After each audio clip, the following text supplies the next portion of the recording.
जब चर्च छोटा था और दुनिया उसे कमजोर समझती थी। एक बूढ़ा आदमी समुद्र के बीच एक पत्थरीले द्वीप पर रहता है। उसका नाम यूहन्ना है। वही यूहन्ना जिसने कभी यीशु के साथ रोटी खाई थी, वही जिसने सूली को देखा था और वही जिसने खाली कब्र की खबर सुनी थी। अब वह किसी शहर के मंच पर नहीं है, वह निर्वासन में है।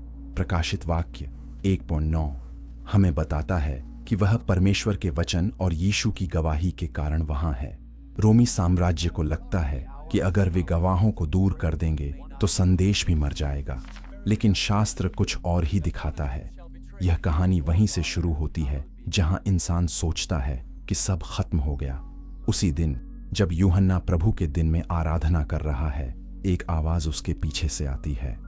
प्रकाशित वाक्य 1:10 कहता है कि वह आवाज नरसिंगे जैसी है। नरसिंगा कोई नरम आवाज नहीं होती। यूहन्ना ने बहुत आवाजें सुनी थीं। उसने लहरों की आवाज सुनी थी, उसने रोमी सैनिकों के जूते सुने थे, उसने बाजार की शोर सुनी थी। लेकिन यह आवाज अलग है। यह आवाज उसे पीछे मुड़ने पर मजबूर करती है। और यही पहला बड़ा सवाल है जो हमारे मन में उठता है। क्या यूहन्ना किसी दृश्य को देखने जा रहा है या किसी न्याय को सुनने जा रहा है? क्योंकि जब शास्त्र आवाज से शुरू करता है तब कई बार आगे वचन का काम होता है। और शास्त्र कहता है कि परमेश्वर का वचन केवल ध्वनि नहीं है, वह शक्ति है। उत्पत्ति 1 में परमेश्वर बोलता है और सृष्टि खड़ी हो जाती है। तो जब यह आवाज यूहन्ना के पीछे से आती है तो यह केवल उसे डराने के लिए नहीं आती, यह उसे बदलने के लिए आती है। आवाज कहती है कि जो तू देखे उसे लिख। प्रकाशित वाक्य 1:11 में यही आदेश है। ये छोटी बात नहीं है। कोई भी निर्वासित आदमी जो अकेला है, जो बूढ़ा है, उसे अचानक कहा जा रहा है कि लिख। क्यों? क्योंकि जो दिखने वाला है वह केवल यूहन्ना के लिए नहीं है, वह चर्च के लिए है। वह उन लोगों के लिए है जो डर के बीच बैठकर पूछते हैं, क्या यीशु सच में राजा है या सिर्फ हमारी याद है? और उस समय जब कई लोग सोच रहे थे कि रोमी सम्राट ही सब कुछ है, शास्त्र कहता है कि एक और सम्राट अपना परिचय देने जा रहा है। यूहन्ना मुड़ता है और वह पहले क्या देखता है? वह देखता है 7 दीवट, 7 कैंडलस्टिक। प्रकाशित वाक्य 1:12 यही बताता है। ये दीवट चर्चों का संकेत है। यह बात हमें आगे 1:20 में भी मिलती है। इसका अर्थ यह है कि यह दृश्य किसी दूर के बादल में नहीं हो रहा, यह दृश्य चर्च के बीच हो रहा है। यह पहला रहस्य है। लोग सोचते हैं कि परमेश्वर दूर है, लेकिन यहां उजाले के बीच, चर्च के बीच एक उपस्थिति खड़ी है। और फिर यूहन्ना कहता है कि उन 7 दीवटों के बीच मनुष्य के पुत्र के समान एक व्यक्ति है। प्रकाशित वाक्य 1:13 यही शब्द देता है। यह नाम यूहन्ना के लिए नया नहीं है।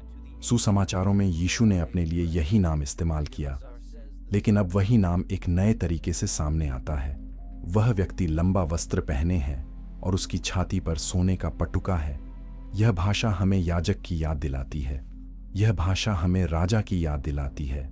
और यही तनाव है। क्या वह न्यायी है या याजक? क्या वह दूर बैठा राजा है या बीच में खड़ा सेवक? इस अध्याय में उत्तर पूरा नहीं मिलता, पर शास्त्र ऐसे ही खींचता है। वह पहले दरवाजा खोलता है और फिर कमरे दिखाता है। अब एक और सवाल उठता है जो कई लोग पूछने से डरते हैं। क्या यूहन्ना सच में यीशु को पहचानता है? क्योंकि अगर यह वही यीशु है तो वह इतना अलग क्यों लगता है? और अगर वह अलग लगता है तो क्या इसका मतलब यह है कि हमारे मन में यीशु की तस्वीर छोटी है? यही वह जगह है जहां कहानी हमें पकड़ती है, क्योंकि यह केवल एक पुराने दर्शन की बात नहीं है, यह हमारे विश्वास की सीमा की बात है।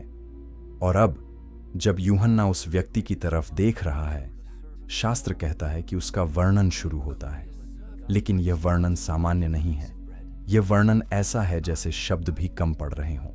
और यही हमारी यात्रा का पहला मोड़ है, क्योंकि जैसे ही हम इस वर्णन में उतरते हैं, हम एक ऐसे यीशु की ओर जाते हैं जो हमारी आदतों को तोड़ देता है, और जो आगे आने वाला है वह यूहन्ना को गिरा देता है। पर उससे पहले हमें समझना होगा कि दीवटों के बीच खड़े उस व्यक्ति के बारे में प्राचीन ग्रंथ क्या संकेत करते हैं, क्योंकि अगला अध्याय वहीं से उठेगा जहां पहचान, और डर मिलते हैं, और जहां एक छोटी सी बात पूरे संदेश को पलट देती है।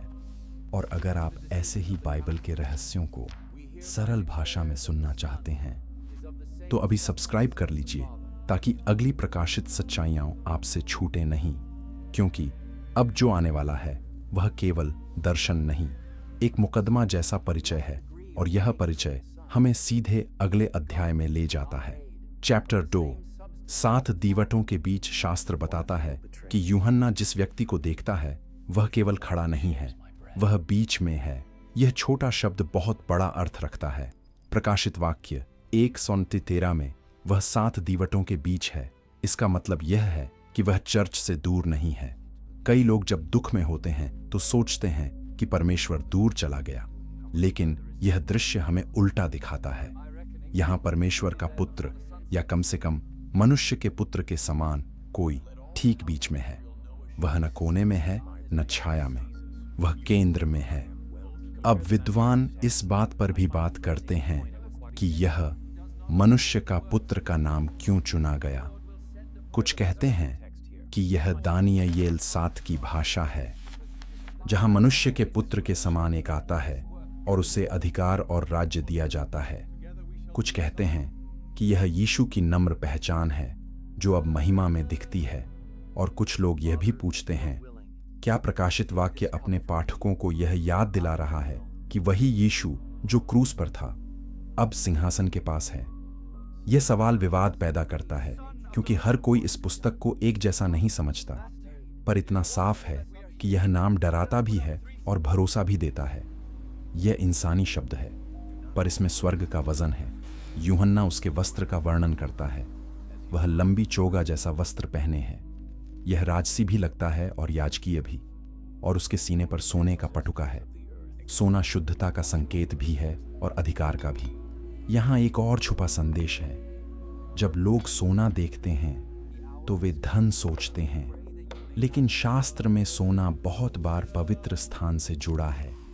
तंबू में, मंदिर में पवित्र चीजें सोने से ढकी होती हैं। तो यह व्यक्ति केवल शक्तिशाली नहीं लगता, वह पवित्र लगता है। और पवित्रता कभी भी हल्की नहीं होती। पवित्रता डराती है, क्योंकि वह हमारे भीतर की गंदगी दिखा देती है। फिर आता है बालों का वर्णन। प्रकाशित वाक्य 1:14 कहता है कि उसके सिर और बाल सफेद हैं, जैसे ऊन, जैसे बर्फ। अब यह केवल उम्र का संकेत नहीं है। दानियेल 7:9 में प्राचीन दिन के बाल भी ऐसे ही वर्णित हैं। यही कारण है कि कुछ लोग यहाँ एक बड़ी बात देखते हैं। वे कहते हैं, क्या यह वर्णन यीशु को उसी दिव्य पहचान में रख रहा है जो केवल परमेश्वर के लिए है? यह बात कुछ लोगों के लिए साफ खुशी है और कुछ के लिए बड़ा विवाद है। क्योंकि अगर यहाँ यीशु की पहचान प्राचीन दिन की भाषा में आती है, तो यह क्या कह रहा है? क्या यह कह रहा है कि यीशु परमेश्वर की महिमा में सहभागी है, या यह केवल प्रतीक है? यही सवाल टिप्पणियों में बहस बन जाता है। आप क्या सोचते हैं? क्या यह केवल काव्य है या पहचान का संकेत? फिर यूहन्ना कहता है कि उसकी आंखें आग की लौ जैसी हैं। प्रकाशित वाक्य 1:14। आग की आंखें एक बात कहती हैं। यह आंखें छुपी बातों को देखती हैं। यह आंखें सतह पर नहीं रुकती। यह आंखें मन की बात पढ़ लेती हैं। और यह बात आरामदायक भी है और डरावनी भी। आरामदायक इसीलिए कि कोई भी अत्याचार, कोई भी झूठ, कोई भी छल उसके सामने छुप नहीं सकता। डरावनी इसीलिए कि हमारी भी कोई बात छुप नहीं सकती। यही कारण है कि कई लोग यीशु को मित्र के रूप में पसंद करते हैं, पर न्यायी के रूप में सुनना नहीं चाहते। लेकिन प्रकाशित वाक्य हमें बताता है कि वह दोनों है, और यही टेंशन दर्शक को बांधता है, क्योंकि हम दोनों रूपों के बीच फंस जाते हैं। उसके पैरों का वर्णन आता है। प्रकाशित वाक्य 1:15 कहता है कि उसके पैर चमकते हुए पीतल जैसे हैं, जैसे भट्ठी में तपाकर चमकाए गए हों। यह भाषा स्थिरता और शक्ति दिखाती है। जब कोई राजा युद्ध में जाता है तो उसके कदम भारी होते हैं। जब कोई न्यायी फैसला देने आता है तो उसका कदम टलता नहीं। और यहाँ पैर किसी मिट्टी से गंदे नहीं हैं, वे शुद्ध धातु जैसे हैं। ये संदेश है कि उसका चलना सही है, उसका रास्ता टेढ़ा नहीं है। और उसकी आवाज, यूहन्ना कहता है कि उसकी आवाज बहुत जलधाराओं जैसी है। प्रकाशित वाक्य 1:15।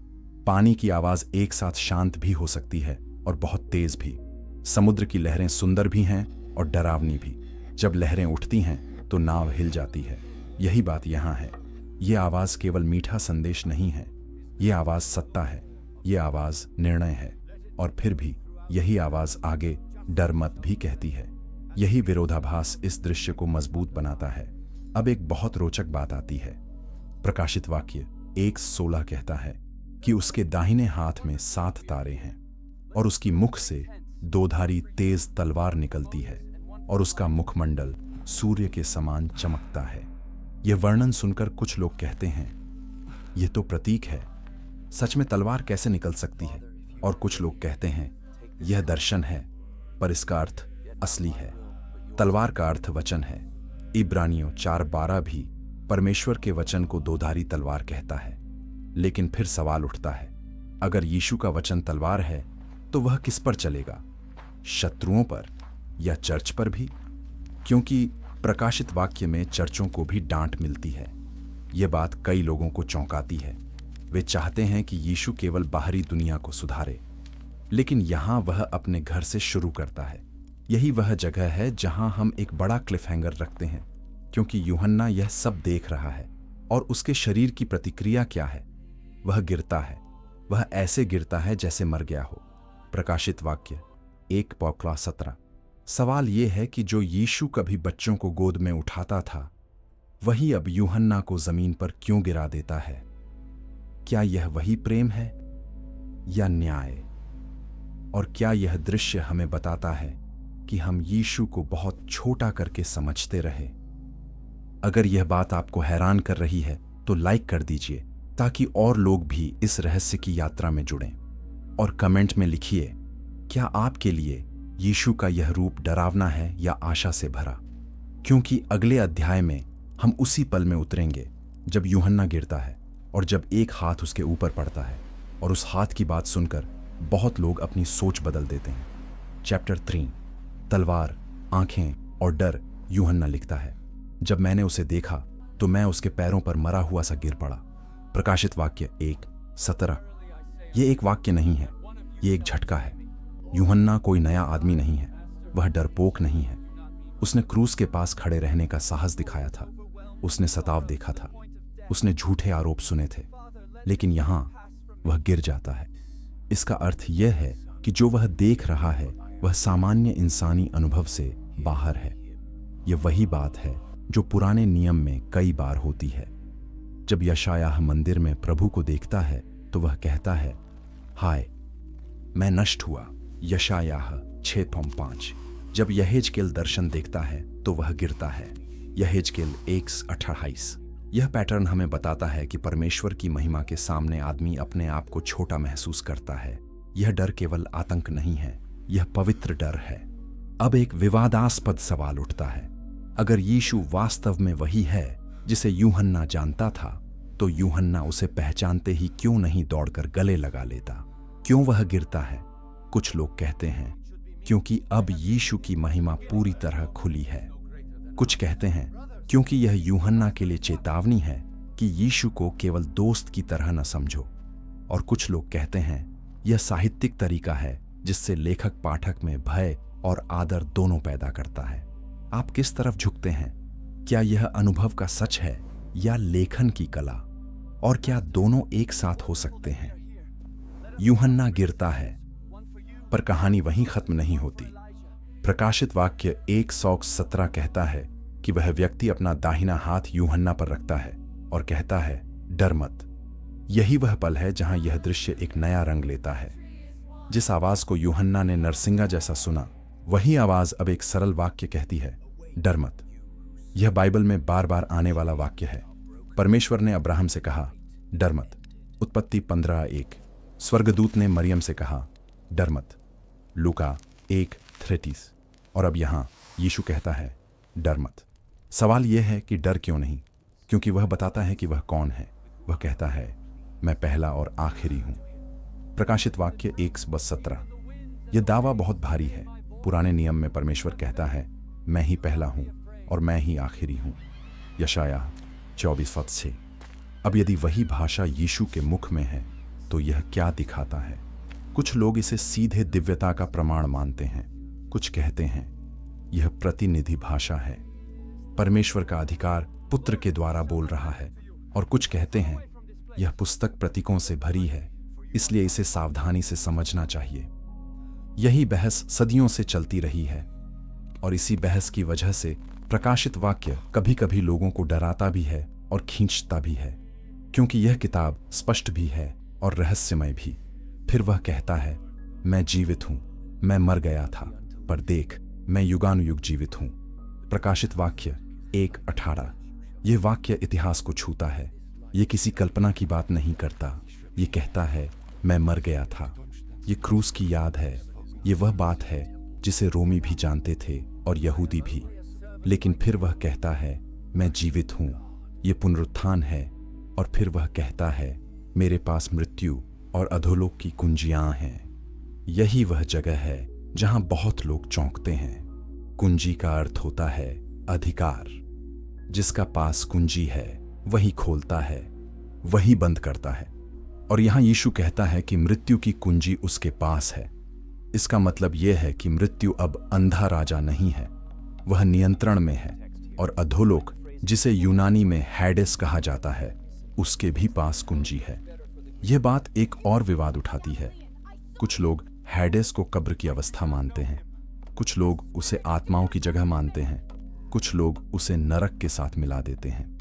लेकिन चाहे आपकी व्याख्या जो भी हो, संदेश एक है, अंतिम अधिकार यीशु के हाथ में है। और फिर एक और सवाल आता है जो कई लोग मन में रखते हैं, अगर यीशु के पास मृत्यु की कुंजी है तो फिर अच्छे लोग भी क्यों मरते हैं? अगर उसके पास अधिकार है तो फिर दुख क्यों रहता है?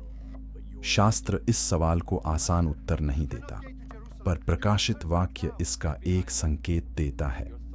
वह दिखाता है कि इतिहास अभी चल रहा है और अंत में न्याय और नया आकाश पृथ्वी आएंगे। प्रकाशित वाक्य 21 इसका वादा करता है। लेकिन अभी कुंजी का अर्थ यह नहीं कि मृत्यु अभी बंद हो गई। कुंजी का अर्थ यह है कि मृत्यु का अंतिम शब्द नहीं है, अंतिम शब्द यीशु का है। यही बात चर्च के लिए बहुत बड़ी आशा थी। रोमी तलवार लोगों को मार सकती थी, पर वह आत्मा का अंतिम फैसला नहीं कर सकती थी। सम्राट लोगों से पूजा मांग सकता था, पर वह जीवन और मृत्यु का मालिक नहीं था। और इसलिए प्रकाशित वाक्य का यह शुरुआती दृश्य राजनीति भी है, विश्वास भी है और संघर्ष भी है। यह कहता है कि दुनिया का असली सिंहासन रोम में नहीं, स्वर्ग में है। यह बात सुनकर कुछ लोग खुश होते हैं और कुछ चिढ़ जाते हैं, क्योंकि यह हर सत्ता को चुनौती देती है। अब हम एक और रोचक मोड़ पर आते हैं। यीशु यूहन्ना को केवल सांत्वना नहीं देता, वह उसे लिखने का आदेश देता है। प्रकाशित वाक्य 1:19। वह कहता है कि जो तूने देखा, जो है और जो होने वाला है, उसे लिख। इसका अर्थ यह है कि यह पुस्तक केवल भविष्य का नक्शा नहीं है, यह वर्तमान की सच्चाई भी है। और यह सच्चाई यही है कि यीशु चर्च के बीच चलता है। वह देखता है, वह सुनता है, वह बोलता है, और उसकी तलवार उसके मुख से निकलती है, यानी उसके वचन से सत्य कटता है। यहां हम एक और सीटीए को कहानी में जोड़ते हैं। अगर आपको यह बात नई लग रही है या आपके मन में सवाल उठ रहे हैं, तो कमेंट में लिखिए कि मृत्यु की कुंजी का आपके लिए क्या अर्थ है। और इस वीडियो को किसी अपने के साथ शेयर कीजिए, खासकर ऐसे व्यक्ति के साथ जो भय में जी रहा है, क्योंकि आगे हम उस रहस्य में उतरेंगे कि यीशु ने अपनी महिमा को धरती पर क्यों छिपाया।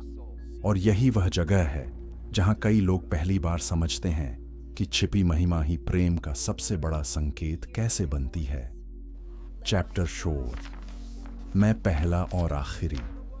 जब यीशु कहता है मैं पहला और आखिरी हूं, वह केवल एक सुंदर वाक्य नहीं बोलता, वह एक दावा रखता है। और दावा हमेशा सवाल पैदा करता है, कौन पहला, कौन आखिरी और किस अर्थ में?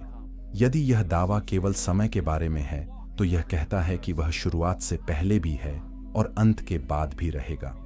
यदि यह दावा अधिकार के बारे में है तो यह कहता है कि किसी और का अंतिम निर्णय नहीं चलेगा।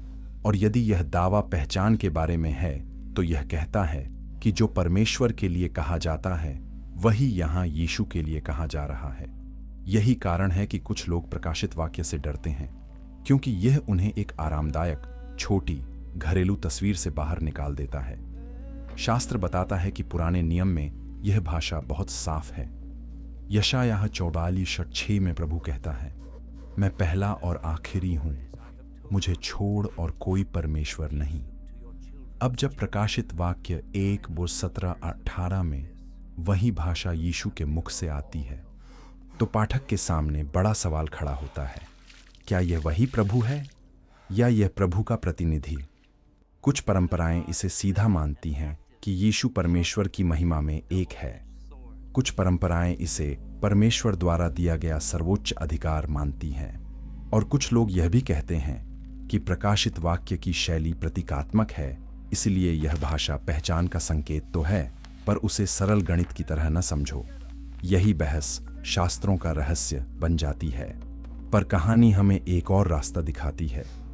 यीशु केवल पहला और आखिरी नहीं कहता, वह अपने काम का प्रमाण भी देता है। वह कहता है, मैं मर गया था। प्रकाशित वाक्य 1:18।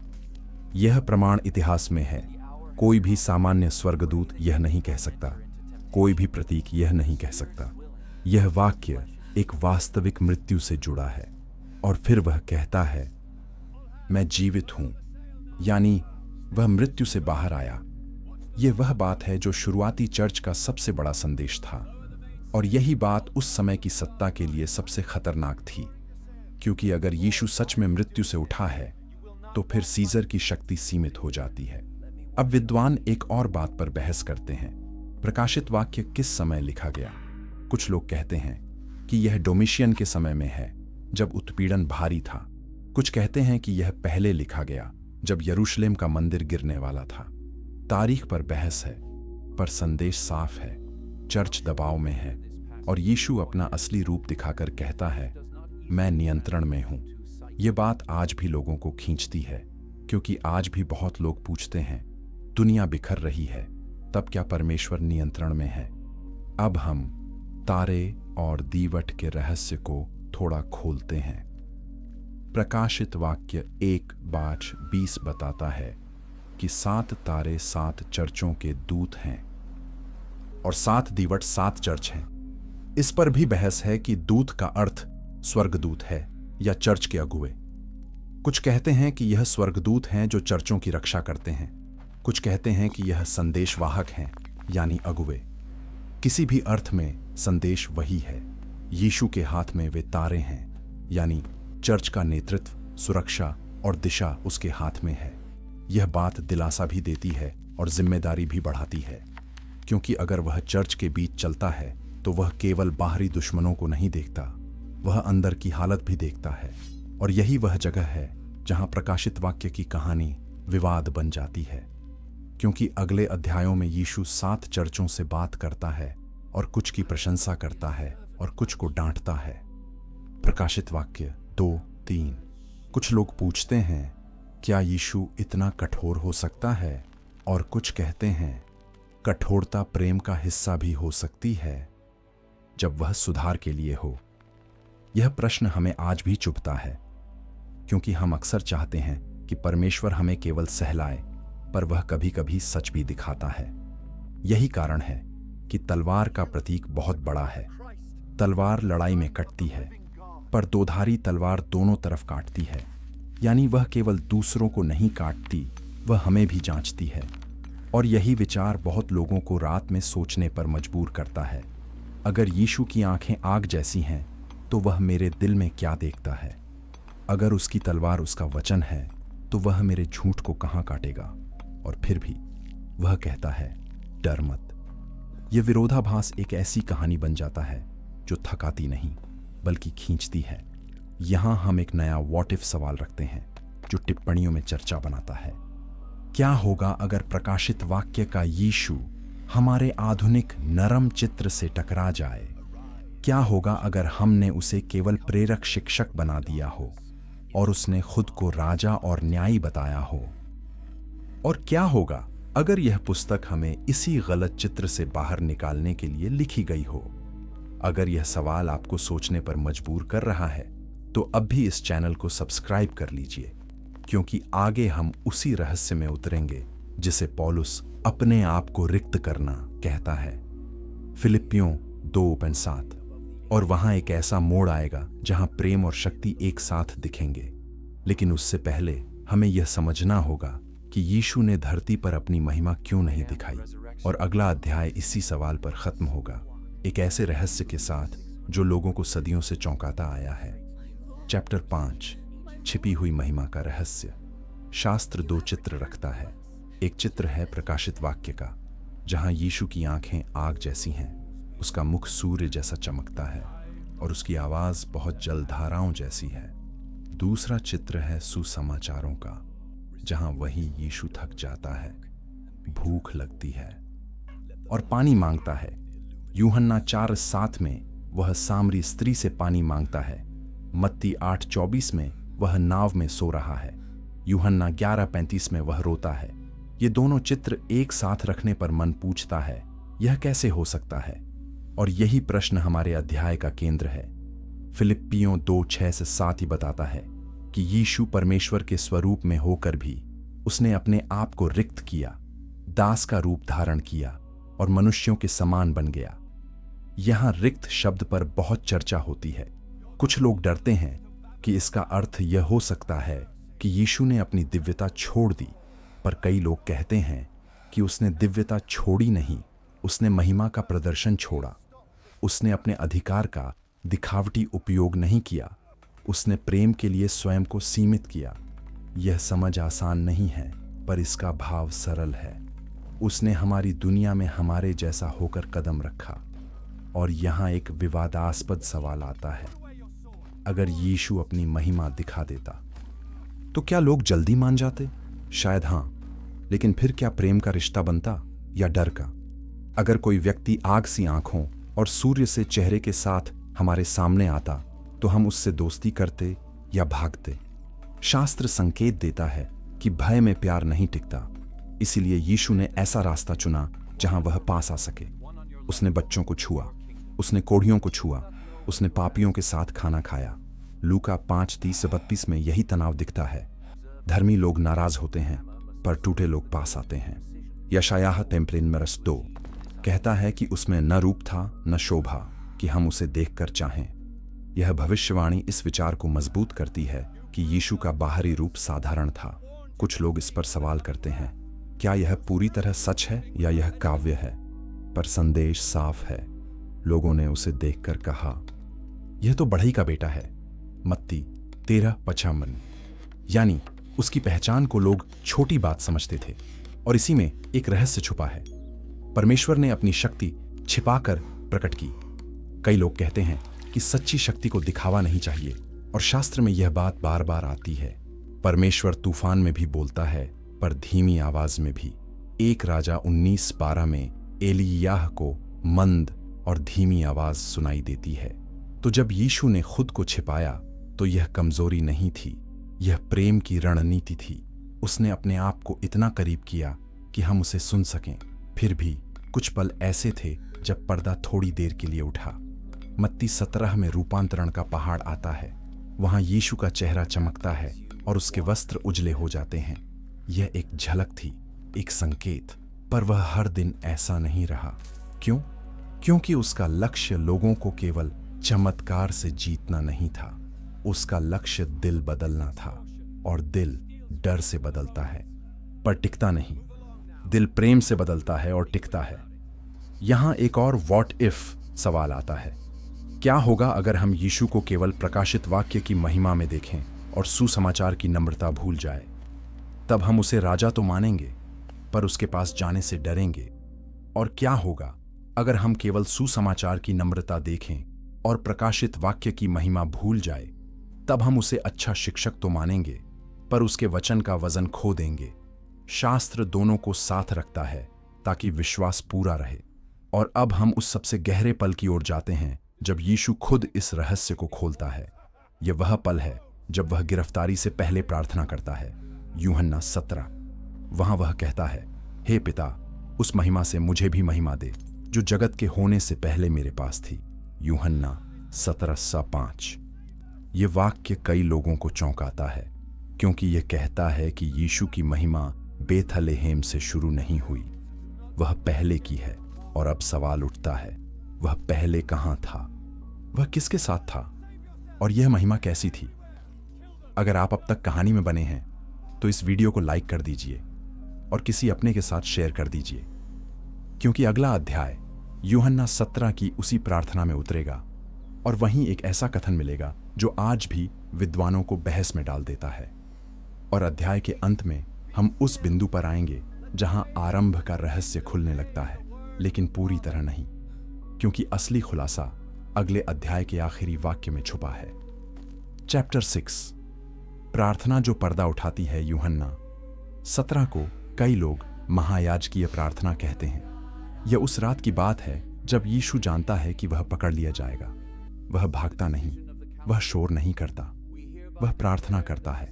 और प्रार्थना में वह ऐसी बात कहता है जो बहुत साधारण शब्दों में बहुत बड़ा दावा है।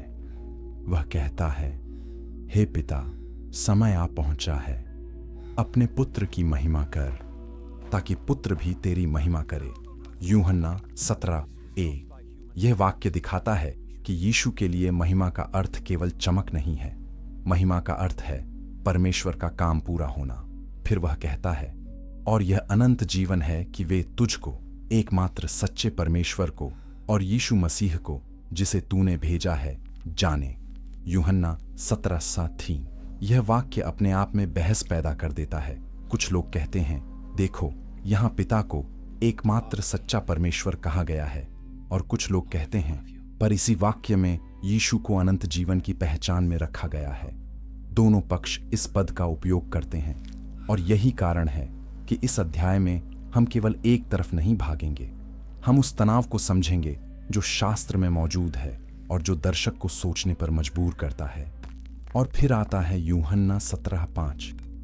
हे पिता, तू अपनी उस महिमा के साथ जो जगत के होने से पहले मेरे पास तेरे साथ थी, अब मुझे भी अपने पास महिमा दे।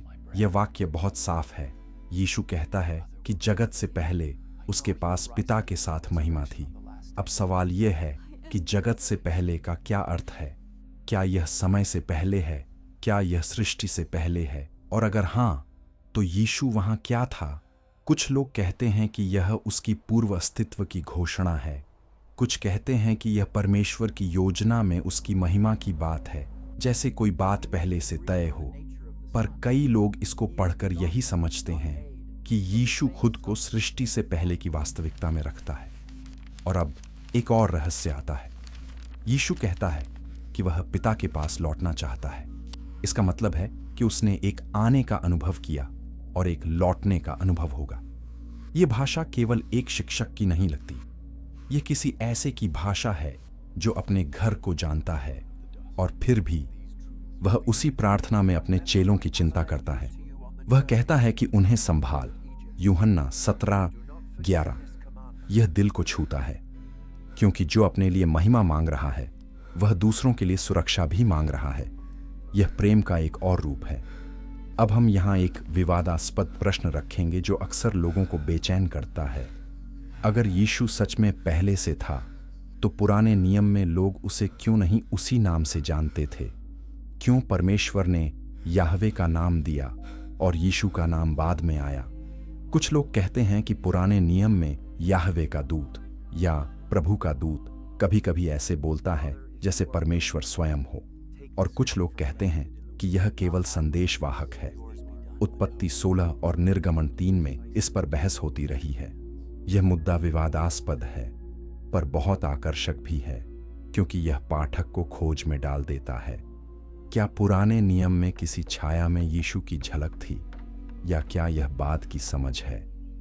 यीशु की प्रार्थना हमें एक और बात दिखाती है। वह कहता है कि उसने पृथ्वी पर पिता की महिमा की। यूहन्ना 17:4। कैसे? उसने बीमारों को छुआ, उसने सत्य बोला, उसने झूठ को चुनौती दी, उसने प्रेम किया। और अब वह कहता है कि काम पूरा हुआ। लेकिन काम पूरा कैसे होगा? क्रूस के द्वारा। यही वह जगह है जहां महिमा और दुख जुड़ जाते हैं, और यही प्रकाशित वाक्य की तैयारी है। क्योंकि प्रकाशित वाक्य में हम मेमना को देखते हैं जो मारा गया था और फिर भी सिंहासन के बीच है। प्रकाशित वाक्य 5, यानी महिमा का रास्ता बल से नहीं बलिदान से भी होकर जाता है। यहाँ एक सीटीए भी स्वाभाविक बनता है। अगर आपको यह प्रार्थना की बात नई लग रही है तो कमेंट में लिखिए कि यूहन्ना 17:5 आप कैसे समझते हैं, और सब्सक्राइब कर लीजिए क्योंकि हम अगले अध्याय में आरंभ के रहस्य में उतरने वाले हैं। हम उत्पत्ति 1.1 के शुरुआती शब्दों से शुरू करेंगे और देखेंगे कि आरंभ में किसकी आवाज है, और अध्याय के अंत में एक ऐसा मोड़ आएगा जहां वचन का अर्थ केवल शब्द नहीं रहेगा। अब क्लिफ हैंगर यही है। यदि यीशु कहता है कि वह जगत से पहले महिमा में था, तो फिर आरंभ में क्या वह मौजूद था? और यदि वह मौजूद था तो क्या हज़ा प्रकाश कहने में उसका हाथ था? उत्तर की खोज हमें अगले अध्याय में ले जाती है जहां सृष्टि की कहानी अचानक यीशु की कहानी बनती दिखाई देती है। चैप्टर 7, आरंभ में कौन था? उत्पत्ति 1.1 कहता है, आदि में परमेश्वर ने आकाश और पृथ्वी की सृष्टि की। यह वाक्य इतना जाना पहचाना है कि हम कभी कभी इसके भीतर की गहराई भूल जाते हैं। आदि में का अर्थ केवल समय का पहला पन्ना नहीं है। ये एक ऐसी शुरुआत है जहां हमारे पास कोई घड़ी नहीं है, कोई कैलेंडर नहीं है, बस परमेश्वर है और फिर सृष्टि है। और इसी जगह पर यूहन्ना का सुसमाचार अपने पहले वाक्य से चौंकाता है। आदि में वचन था और वचन परमेश्वर के साथ था और वचन परमेश्वर था। यूहन्ना 1:1। ये वाक्य सीधे उत्पत्ति की भाषा उठाता है और उसे एक नए अर्थ से भर देता है। यूहन्ना 1:3 कहता है, सब कुछ उसी के द्वारा उत्पन्न हुआ और जो कुछ उत्पन्न हुआ है उसमें से कोई भी वस्तु उसके बिना उत्पन्न नहीं हुई। यहाँ वचन को सृष्टि के काम में रखा जाता है। और फिर यूहन्ना 1:14 कहता है, वचन देहधारी हुआ, यानी वही जो आदि में था वही मनुष्य बनकर आया। यह विचार कई लोगों के लिए सबसे बड़ा है क्योंकि यह कहता है कि यीशु केवल इतिहास में नहीं सृष्टि में भी शामिल है। पर यहां भी बहस होती है। कुछ लोग पूछते हैं, वचन क्या एक व्यक्ति है या परमेश्वर का बोलना? कुछ लोग कहते हैं कि यह परमेश्वर का शाश्वत बुद्धि है, कुछ कहते हैं कि यह पुत्र है, और कईयों के लिए यही वचन यीशु है क्योंकि वह देहधारी हुआ। यह बहस केवल किताबों की नहीं है, यह विश्वास के ढांचे की है, क्योंकि अगर यीशु सृष्टि में शामिल है तो वह केवल शिक्षक नहीं रह जाता, वह सृष्टिकर्ता के काम में सहभागी हो जाता है। और यदि वह सहभागी है तो उसके वचन का अधिकार भी अलग हो जाता है। पौलुस भी इस दिशा में बोलता है। कुलुस्सियों 1:16 कहता है कि सब कुछ उसी में, उसी के द्वारा और उसी के लिए सृजा गया। और कुलुस्सियों 1:17 कहता है कि वही सबसे पहले है और सब कुछ उसी में स्थिर रहता है। यह भाषा बहुत मजबूत है। यह केवल सहायक की भाषा नहीं है, यह केंद्र की भाषा है। और यही कारण है कि बहुत लोग यीशु पर अपना जीवन बनाते हैं, क्योंकि अगर वही सबको थामे हुए है तो वह मेरे जीवन को भी थाम सकता है। अब एक और विवादास्पद जगह है। नीति वचन 8 में बुद्धि की एक कविता है जहां बुद्धि कहती है कि वह सृष्टि के पहले से थी। नीति वचन 8:22-33। कुछ लोग इसे मसीह की छाया मानते हैं, कुछ कहते हैं कि यह केवल कवि का रूपक है। पर यह सवाल फिर उठता है, क्या पुराने नियम में पहले से होने की भाषा किसी तरह पुत्र की ओर इशारा करती है, या हम बात की समझ को पुराने पाठ में वापस डाल रहे हैं? यह एक ईमानदार सवाल है और यह सवाल दर्शकों को चर्चा में ले आता है। यहां हम एक और मिस्टीरियस तत्व जोड़ते हैं। उत्पत्ति 1:26 में परमेश्वर कहता है, आओ हम मनुष्य को अपने स्वरूप के अनुसार बनाएं। हम शब्द पर सदियों से चर्चा है। कुछ कहते हैं कि यह राजसी बहुवचन है, कुछ कहते हैं कि यह स्वर्गीय सभा की भाषा है, कुछ इसे त्रित्व का संकेत मानते हैं और कुछ कहते हैं कि हम इसे बहुत ज्यादा खींचते हैं। कौन सही है? यह बहस कभी खत्म नहीं हुई, लेकिन यह बहस भी एक दरवाजा खोलती है, क्योंकि वह दिखाती है कि बाइबल के शुरुआती पन्नों में भी कुछ बातें सरल नहीं हैं। वे गहरे हैं, वे आम आदमी को सोचने पर मजबूर करते हैं। अब हम प्रकाश की तरफ लौटते हैं। उत्पत्ति 1:3 में परमेश्वर कहता है, उजियाला हो, और उजियाला हो जाता है। अगर यूहन्ना 1 कहता है कि वचन सृष्टि में काम करता है, तो क्या उजियाला के उस क्षण में भी वचन था? कुछ लोग कहते हैं हाँ, और कुछ कहते हैं कि यह परमेश्वर का काम है और पुत्र अलग नहीं। पर फिर यूहन्ना 1:4-5 में वचन को जीवन और प्रकाश कहा जाता है, और यीशु खुद कहता है, मैं जगत का प्रकाश हूं। यूहन्ना 8:12। यह जोड़ मजबूत बनता है। और यहां एक भावनात्मक बात आती है। अगर वही जो सितारों को जगह देता है वही हमारे बीच आया, तो इसका अर्थ है कि हमारी छोटी जिंदगी उसे छोटी नहीं लगती। सृष्टिकर्ता ने हमारी कहानी को देखने नहीं, उसे उठाने के लिए कदम रखा।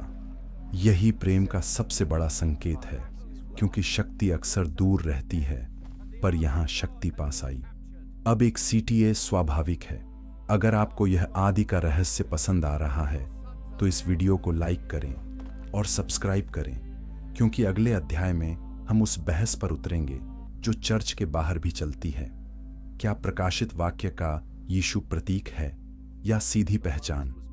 क्या अल्फा और ओमेगा का अर्थ एक ही है हर जगह? और क्या कुछ व्याख्याएं हमें चौंका सकती हैं? और क्लिफहैंगर यह है, अगर यीशु सृष्टि के आदि से जुड़ा है, तो फिर प्रकाशित वाक्य में वह अंत का न्यायी क्यों है? क्या वह वही है जो बनाता भी है और तोड़ता भी, या वह वही है जो बनाता है और फिर बचाने के लिए न्याय करता है? उत्तर हमें अगले अध्याय में मिलेगा, जहां हम बहस के बीच खड़े होकर शास्त्र के सुराग देखेंगे। चैप्टर 8। बहस जो कभी खत्म नहीं होती। जब कोई व्यक्ति प्रकाशित वाक्य पढ़ता है तो वह अक्सर दो तरह की आवाजें सुनता है। एक आवाज कहती है, यह सब प्रतीक है, हर चीज को चित्र की तरह समझो। दूसरी आवाज कहती है, यह सच का बयान है, इसे सीधे मानो। और फिर कुछ लोग तीसरी राह लेते हैं। वे कहते हैं, यह दर्शन है, प्रतीक है, पर उसका संदेश असली है। यही कारण है कि प्रकाशित वाक्य के बारे में बहस कभी खत्म नहीं होती। और यह बहस केवल विद्वानों की नहीं है, यह हर उस व्यक्ति की है जो रात में सोचता है कि दुनिया का अंत कैसे होगा और न्याय कैसा होगा। अब हम अपने मुख्य दृश्य पर लौटते हैं। प्रकाशित वाक्य 1 में यीशु के मुख से तलवार निकलती है। क्या यह सचमुच एक दृश्य तलवार है या वचन की शक्ति का संकेत? ज्यादातर लोग इसे वचन का संकेत मानते हैं, पर फिर सवाल यह है कि वचन किसको काटता है? क्या यह झूठ के खिलाफ है? क्या यह अत्याचारियों के खिलाफ है, या यह चर्च की ढिलाई के खिलाफ भी है? प्रकाशित वाक्य 2:3 में चर्चों को चेतावनी मिलती है। यह बात कई लोगों को असहज करती है, क्योंकि वे चाहते हैं कि समस्या हमेशा बाहर हो, लेकिन शास्त्र कहता है कि समस्या अंदर भी हो सकती है। फिर अल्फा और ओमेगा का दावा आता है। प्रकाशित वाक्य 1:8 में यह वाक्य आता है, और फिर प्रकाशित वाक्य 22:13 में भी। कुछ लोग बहस करते हैं कि 1:8 में बोलने वाला कौन है। कुछ कहते हैं कि यह परमेश्वर पिता है, कुछ कहते हैं कि यह प्रभु है जो बाद में यीशु के रूप में दिखता है। यह बहस तकनीकी लग सकती है, पर इसका असर बड़ा है, क्योंकि लोग पूछते हैं, क्या यह किताब भाषा को मिलाकर दिखाती है कि पिता और पुत्र की महिमा अलग नहीं, या क्या यह अलग अलग वक्ताओं की भाषा है? यही प्रश्न दर्शक को रुकने पर मजबूर करता है, क्योंकि वह समझना चाहता है कि शास्त्र किस दिशा में जा रहा है। और फिर प्राचीन दिन का सवाल है। दानियेल 7 में एक सिंहासन का दृश्य है। वहां प्राचीन दिन बैठा है और फिर मनुष्य के पुत्र के समान आता है। जब प्रकाशित वाक्य 1 में बाल बर्फ की तरह सफेद दिखते हैं, तो कुछ लोग कहते हैं कि यह दानियेल की भाषा को उठा रहा है। इसका मतलब क्या है? क्या यह यीशु को प्राचीन दिन की पहचान में रखता है, या क्या यह महिमा की साझा भाषा है? कुछ लोग इसे साफ जोड़ मानते हैं, कुछ इसे शैली का समानता मानते हैं। ये बहस कौन सही है से ज्यादा हम क्या सीखते हैं की ओर ले जाती है। और सीख ये है कि बाइबल अपनी कहानियों को जोड़ती है। वह शुरुआत और अंत को एक धागे में बांधती है। अब एक और रहस्यमय सवाल आता है, प्रकाशित वाक्य का उद्देश्य क्या है? प्रकाशित वाक्य 1:1 कहता है कि यह यीशु मसीह का प्रकाशन है। जो परमेश्वर ने उसे दिया ताकि वह अपने दासों को दिखाए कि क्या होने वाला है। तो यह पुस्तक घटनाओं का कैलेंडर नहीं है, यह यीशु का प्रकाशन है, यानी यह पहले व्यक्ति को दिखाती है, फिर घटना को। बहुत लोग उल्टा करते हैं, वे पहले घटनाओं में फंस जाते हैं, वे तारीखें खोजते हैं, वे चिन्हों में खो जाते हैं और वे यीशु को भूल जाते हैं। यह एक बड़ी मिस्ड बात है और शायद यही कारण है कि किताब की शुरुआत में यीशु खुद सामने आता है ताकि पाठक उसे पहले देखे। यहाँ हम कंट्रोवर्शियल सवाल को और तेज करेंगे। क्या हो अगर हम प्रकाशित वाक्य को केवल डराने वाली किताब बना दें और उसकी असली आवाज यानी यीशु की आवाज खो दें? क्या हो अगर चर्च ने इस किताब का उपयोग लोगों को डराकर नियंत्रित करने के लिए किया हो? ये बात कुछ लोगों को चुभती है, पर यह सवाल पूछना जरूरी है क्योंकि डर से कई गलत बातें भी बढ़ी हैं। और फिर भी इस किताब में आशा भी है। ये कहती है कि आंसू पोंछे जाएंगे। प्रकाशित वाक्य 21:4। तो यह डर की किताब नहीं, न्याय और आशा की किताब है। लेकिन हम इसे कैसे पढ़ें, यही बहस रहती है। अब हम एक भावनात्मक केंद्र पर आते हैं। यूहन्ना निर्वासन में है, चर्च सताव में है और यीशु दिखता है। वह कहता है कि वह जीवित है। यह संदेश उस समय के लिए जीवन था और आज भी जब लोग कहते हैं कि विश्वास पुरानी बात है, यह संदेश फिर से खड़ा होता है। यह कहता है कि यीशु केवल इतिहास का नाम नहीं, वर्तमान की उपस्थिति है। इस बिंदु पर एक CTA पूरी तरह स्वाभाविक है। अगर आपको लगता है कि प्रकाशित वाक्य को समझना कठिन है तो कमेंट में लिखिए कि आप किस हिस्से पर सबसे ज्यादा उलझते हैं और सब्सक्राइब कर लीजिए, क्योंकि अगले अध्याय में हम स्वर्ग के उस दृश्य में जाएंगे जहां पूरी सृष्टि मेमने की आराधना करती है। और वहां एक ऐसी बात होगी जो बहुत लोगों को चौंका देती है, क्योंकि वहां मेमना कमजोर नहीं दिखता, वह सिंहासन के बीच खड़ा होता है। और वही दृश्य हमारी कहानी को उसके सबसे ऊंचे तनाव में ले जाएगा। क्लिफहैंगर यही है, अगर यीशु के पास मृत्यु की कुंजी है तो स्वर्ग में उसकी पूजा किस कारण होती है? क्या उसकी शक्ति के कारण या उसके बलिदान के कारण? अगले अध्याय में उत्तर आएगा और वह उत्तर बहुतों के लिए आंखें खोल देने वाला होगा। चैप्टर 9, स्वर्ग का न्यायालय और मेमना। प्रकाशित वाक्य 5 एक ऐसा अध्याय है जिसे लोग भूल नहीं पाते। वहां यूहन्ना स्वर्ग में एक दृश्य देखता है और वहां एक किताब, एक मुहरबंद ग्रंथ है और सवाल उठता है, कौन योग्य है कि वह इसे खोले? प्रकाशित वाक्य 5:2-3। कोई योग्य नहीं मिलता और यूहन्ना रोता है। यह रोना बताता है कि यह केवल जिज्ञासा नहीं है, यह न्याय, भविष्य और सच्चाई का प्रश्न है। अगर कोई योग्य नहीं तो इतिहास का अर्थ क्या? अगर कोई योग्य नहीं तो अत्याचार का अंत कैसे? फिर एक बुजुर्ग कहता है कि रो मत, यहूदा के गोत्र का सिंह जीत गया है। प्रकाशित वाक्य 5:5। यहां एक नया तनाव बनता है। सिंह का नाम सुनते ही लोग शक्ति सोचते हैं, वे दहाड़ सोचते हैं, वे युद्ध सोचते हैं। पर जब यूहन्ना देखता है तो वह सिंह नहीं देखता, वह मेमना देखता है जो मानो वध किया गया हो। प्रकाशित वाक्य 5:6। यही प्रकाशित वाक्य का रहस्य है।